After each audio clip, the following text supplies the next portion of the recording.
Comment les jeunes lisaient en 1984? Est-ce que Albert Camus croyait-il vraiment en l'amour? Et c'est quoi la place de la femme dans la littérature, surtout dans la littérature africaine? Et une méthode qui pourrait t'aider à comprendre tous les livres que tu lis. Si au moins un de ces sujets t'intéresse, alors bienvenue sur ma chaîne. Moi c'est Titi. Sur cette chaîne, j'ai décidé de créer une sorte de journal de bord culturel où je te raconte tout ce que je lis, tout ce que j'écoute et aussi tout ce que je regarde. Mars a été un mois de découverte et je te partage aujourd'hui tout ce que j'ai adoré dans ce mois. Ça sera beaucoup plus les documentaires, les podcasts et aussi des chaînes YouTube. Parce que pour le bilan des livres, j'en ai déjà parlé dans ma vidéo Reset du mois de mars.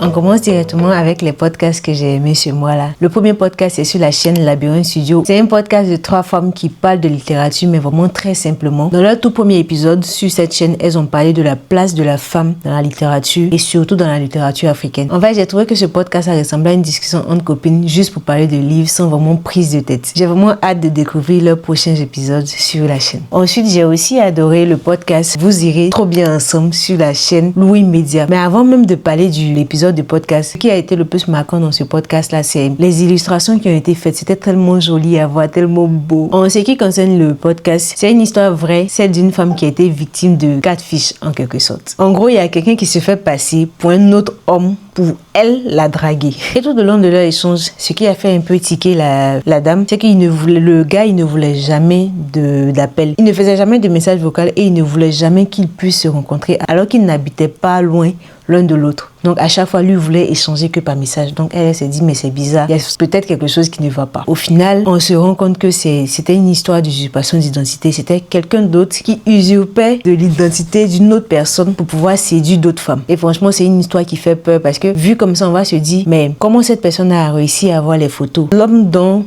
l'identité est usurpée se retrouve avec ces photos qui ont été volées et des photos même qui n'ont même pas été sur les réseaux sociaux parce que ce serait simple de dire, on met plus de photos sur les réseaux sociaux pour ne pas que quelqu'un d'autre puisse usurper de notre identité, mais ces photos-là n'ont jamais été sur les réseaux. Donc on se demande, mais comment cette personne a fait pour avoir les photos de l'homme en question? Donc oui, c'est une histoire qui fait vraiment peur. J'ai vraiment aimé le podcast, que ce soit l'histoire du début jusqu'à la fin et surtout les illustrations.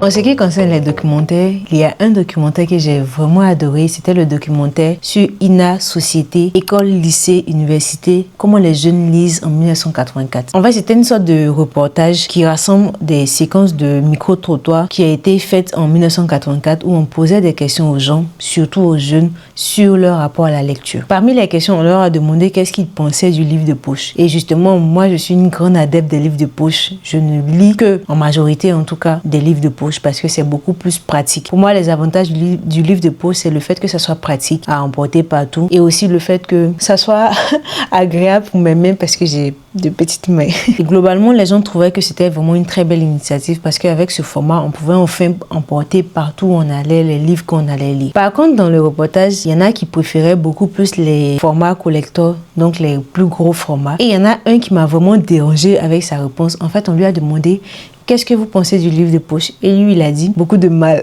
parce que ça fait lire un tas de gens qui n'ont pas besoin de lire. Et en gros, il fait comme s'il existait des gens qui ne devaient pas lire et d'autres qui méritaient plus de lire. Dans cet archive, ce qui est aussi remarquable, c'est le niveau de langue des jeunes. On voit très bien que c'était des jeunes. En même temps, oui, dans le reportage, on posait la question à des jeunes qui lisaient. Donc, on voit comment leur niveau de langue était différent parce qu'ils lisaient beaucoup. Franchement, j'ai beaucoup aimé ce documentaire parce qu'il a abordé vraiment beaucoup de sujets autour de la lecture, comme par exemple l'abandon d'un livre, chose que moi je n'osais pas faire parce que je me dis que si j'ai acheté un livre, il faudrait que je le lise forcément. J'avais du mal vraiment à abandonner un livre que j'ai commencé. Je commence à le faire maintenant. Ils ont aussi abordé le fait de prendre des notes pendant qu'on lit, ce qui pour ma part me permet de vraiment comprendre un livre, de vraiment ne pas juste dire j'ai lu le livre, mais de comprendre de quoi ça parle réellement et même d'en faire une analyse critique. Et c'est ce qui me permet notamment de pouvoir parler de livres ici sur la chaîne. Et ils ont aussi parlé de comment on choisit nos livres, comment on choisit les livres qu'on va lire. Et je pense que personnellement, actuellement, je sais pas pour toi, en tout cas tu peux le dire en commentaire, pour la plupart des personnes, c'est vraiment les réseaux sociaux qui motivent nos choix de livres. Je me rappelle même pas de la dernière fois que je suis allée dans une librairie et puis j'ai pris un livre au hasard. Et j'ai remarqué qu'il y a certaines librairies où ils écrivaient les favoris de chaque libraire. Et ça aussi, ça peut être des bonnes recommandations. Peut-être que je devrais essayer. Récemment, je te parlais du livre Allah n'est pas obligé de Amadou Kourouma. Et Arte en a fait très récemment un documentaire sur lui. Et dans ce documentaire-là, on explique vraiment la logique qu'il y a derrière ses œuvres, qui sont, je crois, si je ne me trompe pas, toutes des œuvres vraiment très engagées. Parce que dans ses livres, il dénonce, il critique le système politique et même social de certains pays d'Afrique, surtout pour les pays d'Afrique de l'Ouest. C'est notamment ce qui est fait dans Allah n'est pas obligé. Comment les enfants sont utilisés à des fins qui ne sont pas vraiment nobles. Dans le documentaire, on parle aussi de son premier roman, Les Soleils des Indépendances, que moi, personnellement, je pense que j'ai étudié en cours, soit au collège ou au lycée. Et dans cette œuvre-là, il critique le principe de l'indépendance à travers son personnage principal, Fama. Parce qu'il pense que cette indépendance, c'est une illusion de liberté qui a été promise aux Africains. Et ce que j'aime aussi, c'est le langage que Amadou Kourouma, il utilise dans ses œuvres. Et dans le documentaire, on nous donne son intention littéraire, c'est quand il dit « J'ai planté une case africaine dans la maison de Molière ». Parce qu'en fait, dans toutes ses œuvres, il utilise beaucoup le jargon ivoirien pour s'exprimer. Parce qu'il pense que c'est une œuvre qui devrait être comprise de tous. Dans Allah n'est pas obligé, par exemple, le narrateur est muni de plusieurs dictionnaires qui vont lui permettre de traduire pour les colons et aussi traduire aussi certains mots très français pour les noirs. C'est même pour cela que ses œuvres sont remplies de pas mal de personnages traditionnels comme des griots, des féticheurs, des dozos qui sont des chasseurs. C'est un documentaire que j'ai beaucoup aimé. Je pense qu'il est sorti juste avant l'adaptation en film de son roman Allah n'est pas obligé. Pour rester encore avec Arte, parce que c'est vraiment là-bas que je regarde pas mal de mes documentaires. Ils ont fait un documentaire sur une question que tout le monde se pose. En tout cas, que tu t'es déjà forcément posé si jamais tu t'intéresses à la fiction, si jamais tu t'intéresses à la lecture. C'est-à-dire à quel moment on dépasse le stade de la fiction et qu'on entre vraiment dans l'idéologie de l'auteur lui-même, dans sa pensée et même dans la représentation de l'auteur. Et dernièrement, quand j'ai lu De purs hommes de Mohamed Mbougassar, dont je t'ai déjà parlé dans l'un de mes points lecture, le narrateur pose justement cette question. Dans le livre, le narrateur, qui est un professeur de lettres à Dakar, se retrouve dans une polémique juste parce qu'il fait lire à ses étudiants des poèmes de Verlaine. Et le gouvernement a notamment interdit la lecture des thèses de Verlaine qui était un homme ayant eu une relation avec un autre homme. Sachant qu'à l'université, ils avaient interdit l'étude des œuvres de ces auteurs-là. Parce que pour eux, les auteurs faisaient la promotion de leur orientation et même pour que cette orientation-là soit acceptée. Dans ce reportage Arte, ils expliquent qu'il existe des personnes dont le travail est de vérifier les propos d'un auteur, ses faits, ses actions dans la vraie vie, pour voir ce qui relève de la fiction et aussi ce qui relève de la position même de l'auteur. Pour voir si en dehors de la littérature, pour voir si en dehors de son œuvre, si ses propos confirment ou pas ce qu'il dit dans ses œuvres. Et à partir de là, on comprend très bien qu'on peut séparer ou même qu'on doit séparer l'œuvre de l'auteur. Même si la ligne vraiment est très fine. Parce que quand tu lis une œuvre, tu lis une vision d'une personne. Et aussi parce que je pense que quand un auteur écrit, ça vient forcément de sa pensée. Donc la vraie question, c'est de savoir est-ce qu'il écrit pour dénoncer, pour promouvoir ou bien pour faire autre chose. Dans le documentaire, ils expliquent que dès le 18e siècle, on a commencé à avoir des intellectuels vraiment très engagés pour la liberté d'expression. Et puis il y a aussi une autre question, parce que si tu as déjà lu certains auteurs vraiment très vieux, très anciens et qui sont problématiques dans leurs œuvres, parce qu'il y a des choses qui n'étaient pas problématiques avant, qui sont problématiques aujourd'hui. On se demande mais qu'est-ce qu'on fait de ces œuvres-là, surtout pour des auteurs qui ne sont plus vivants.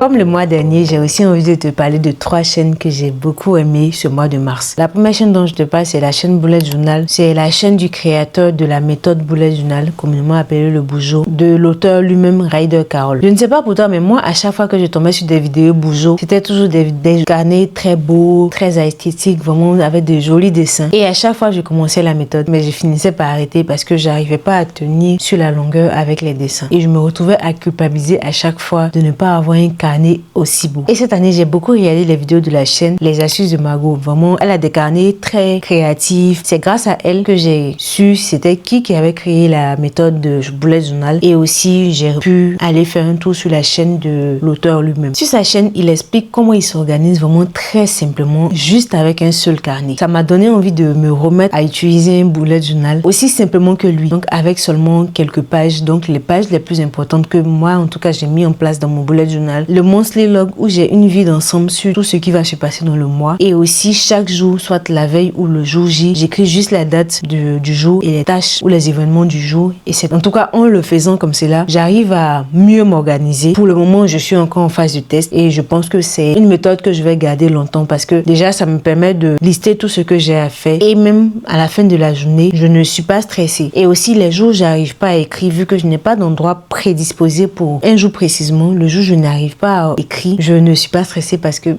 n'y a pas de place qui était réservée pour ce jour-là. Et franchement, je pense que c'est une très bonne méthode d'organisation. Je ne sais pas si vous avez d'autres méthodes d'organisation que vous utilisez. Je serais ravie aussi de savoir. Ensuite, la deuxième chaîne dont je te parle, c'est cette chaîne-là. En fait, je suis tombée sur une vidéo où il parle de comment on peut faire pour comprendre tous les livres qu'on lit en utilisant la méthode Adler. Franchement, c'est une vidéo que j'ai beaucoup aimée et qui m'a beaucoup appris. Et même sa chaîne de manière générale, c'est une chaîne vraiment très instructive. Donc, juste après la vidéo, j'ai revu un peu ma fiche de lecture que je fais après avoir lu un livre. Parce que cette fiche-là me permet de vraiment garder une trace de tout ce que je lis. Je pense que si j'ai l'occasion, j'en parlerai beaucoup plus en détail ici. Donc, il explique en quoi consiste la méthode d'Adler, qui est une méthode qui permet d'avoir vraiment une vue d'ensemble sur un livre en 4 étapes, je crois, et aussi une analyse critique du livre et enfin une mise en relation entre le livre et puis d'autres livres que tu as déjà lus. Ça, c'est quelque chose que je faisais déjà parce que j'utilise Obsidian pour ma prise de notes en ce qui concerne les livres et c'est justement pour ça que j'ai commencé à utiliser Obsidian parce que j'avais à chaque fois envie de, quand je finissais de lire un livre, je dis mais ce livre-là, il me rappelle tel autre livre. Du coup, avec Obsidian, j'arrive vraiment à visualiser ce lien que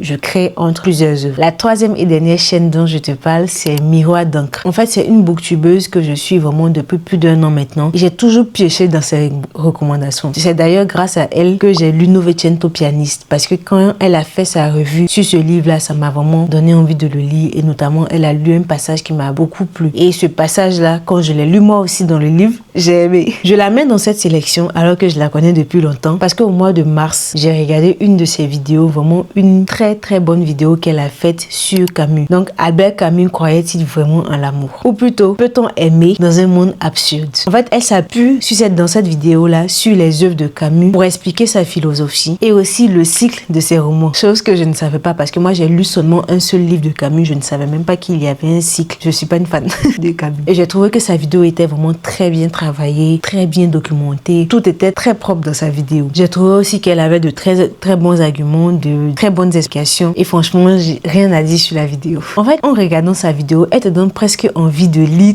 toutes les œuvres de Camus. Quand j'ai vu la vidéo, je l'ai directement envoyée à un de mes proches qui est vraiment un grand fan de Camus, dont L'étranger est son livre préféré. Et je pense que Camus fait partie de ses livres préférés, bien sûr, après Dostoïevski. Il a tellement aimé L'étranger qu'il l'a lu 3 fois. Et ensuite, on est même allé le voir. On est même allé voir l'adaptation au cinéma. C'est là que je me suis dit, c'est bon, ça y est, je pense que je suis convaincue, je vais lire L'étranger. Et moi aussi, j'ai beaucoup adoré L'étranger. Bref, après la vidéo de Miroir, donc, je me suis dit que ça serait bien pour moi de me lancer un défi. Ce défi-là, c'est de lire tous les romans de chacun des cycles de Camus. Parce que, en fait, dans la vidéo de Miroir, donc, elle nous explique qu'il y a 3 cycles en tout. Et dans chacun des cycles, il y a un roman, un essai et 2 pièces de théâtre. Et moi, je pense que je vais peut-être lire tous les romans. Donc, le premier cycle, c'est l'absurde, dont le roman est L'étranger. Donc, j'ai déjà lu L'étranger, ça fait déjà un roman de validé. Le deuxième cycle, c'est La révolte, dont le roman est La peste, que je n'ai pas encore lu. Et le troisième cycle, qui est un cycle qui n'a pas réussi à terminer. Donc, dans ce cycle-là, il n'y a qu'un roman qui est aussi un manuscrit inachevé. Donc, il n'y a pas d'essai et ni de pièces de théâtre pour ce cycle-là. Et dans ce cycle, le roman, c'est Le premier homme. Ça me fait 3 romans pour ce défi, dont j'ai déjà lu un. À voir si je relève le défi ou pas. Voilà, c'est la fin de cette vidéo favorite du mois de mars. On a parlé de pas mal de choses, de littérature de façon générale, en parlant de la place des femmes dans la littérature, des lecteurs en 1984 et aussi de littérature africaine et même d'une histoire de 4 fils et aussi d'organisation. Donc, on a vraiment abordé pas mal de sujets divers. Et si toi aussi tu as des favoris à me partager, n'hésite pas à les mettre en commentaire.